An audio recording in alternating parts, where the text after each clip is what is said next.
बढ़ते अगली खबर की ओर, जहां जम्मू कश्मीर में पाकिस्तान की नापाक हरकत लगातार जारी है। अंतर्राष्ट्रीय सीमा पर पाकिस्तान लगातार संघर्ष विराम का उल्लंघन कर सैन्य चौकियों और रिहायशी इलाकों को निशाना बना रहा है। इस गोलीबारी में आज एक जवान भी शहीद हुआ है। राजौरी जिले के नौशेरा सेक्टर में पाकिस्तान द्वारा संघर्ष विराम उल्लंघन में सेना का एक जवान शहीद हो गया। गोलीबारी का हालांकि भारतीय सेना भी मुंहतोड़ जवाब दे रही है। इससे पहले भी हीरानगर में पाकिस्तानी सैनिकों ने रात 10 बजे से करोलपंगा भी के चक सामा पोस्ट से गोलीबारी शुरू की, जो सुबह 5 बजे तक जारी रही। पाकिस्तानी सैनिकों ने बीएसएफ की करोल कृष्णा मनियारी सतपाल पोस्ट व उसके साथ लगते रिहायशी इलाकों को भी निशाना बनाने का प्रयास किया। इसका बीएसएफ के जवानों ने मुंहतोड़ जवाब दिया।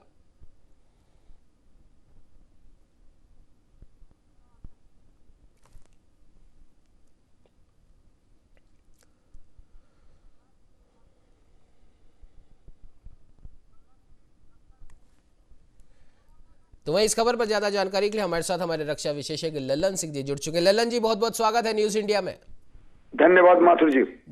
ललन जी, जिस प्रकार से अभी माफ कीजिएगा, आतंकवादी घटनाएं जो लगातार सीमा से हो रही हैं, भले ही वो गोलीबारी की हो, घुसपैठ की हो, अभी कल ही का उदाहरण है, हमने एक बहुत सक्सेसफुली हमने इस ऑपरेशन को अंजाम दिया और 4 आतंकियों को मार गिराया और उनके पास से इनपुट भी मिले, जो उनके पास मोबाइल थे कि 26/11 पर वो एक घटना को अंजाम देने की फिराक में थे, समय रहते, और सेना के इनपुट की वजह से उनको इस अभियान को सफल करने से रोक दिया गया है। और आज भी फिर से आतंकवादी घटना की वहां पर सूचना मिली, फायरिंग वहां पर हुई है, जिसमें हमारा एक हवलदार हालांकि घायल हुआ है, लेकिन फिर भी मुंहतोड़ जवाब हमारी सेना भी दे रही है। क्या कुछ कहना चाहेंगे लल्लन जी?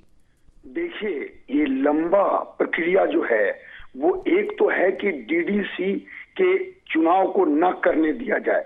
नंबर 2, पाक जो है आतंक प्रस्त देशों में कोई शक नहीं रह गया। ये लगातार आतंक और सीज फायर का उल्लंघन इसलिए कर रहा है कि दुनिया के नजरों में ये बताना चाहता है कि हमें भारत की तरफ से दबाव मिल रहा है, मगर सच्चाई जो है वो पूरा दुनिया जान चुकी है। मैं आपको बता रहा हूं कि एक भी अगर आतंकी पकड़ा जाता है या मारा जाता है, उसके इनपुट से कई इंट्रोगेशन के बाद बेहतर तरीके से और आतंकियों के ऊपर मतलब नकेल कसने की हमारी स्थिति बन जाती है।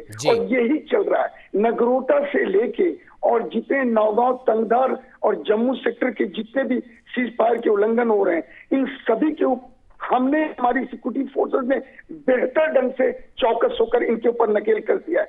अब एक ही बात है, मैं आपको बताना चाहूंगा कि एक दिन पहले हमारे प्रधानमंत्री जी, एनएसए चीफ और इंटेलिजेंस के सीनियर अधिकारी और हमारे विदेश सचिव की जो बातचीत हुई है, ये 26/11 वाली जो ये कारनामा करने के लिए नगरोटा में इन्होंने भरसक प्रयास किया, जिसको हमारे सिक्योरिटी फोर्सेस ने असफल कर दिया। लेकिन ये बेचैनी में है क्योंकि इनको चीन का एक उकसावपन, उनका एक समर्थन, और ये चाहते हैं कि 2 फ्रंटों पे देश के अंदर अव्यवस्था पैदा कर दें।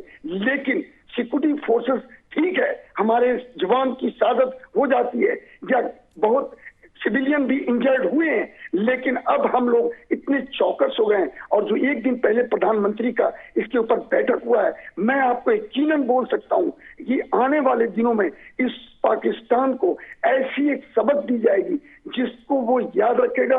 वो सर्जिकल अटैक हो, बालाकोट हो, और उसको 1971 भी याद होगा। लेकिन सबसे बड़ा माथुर ये है कि अब हमें प्रांतीय जो चुनाव घाटी के अंदर होने जा रहे हैं, उससे पहले हमारी सिक्योरिटी फोर्सेस को बहुत बहुत चौकस रहना पड़ेगा।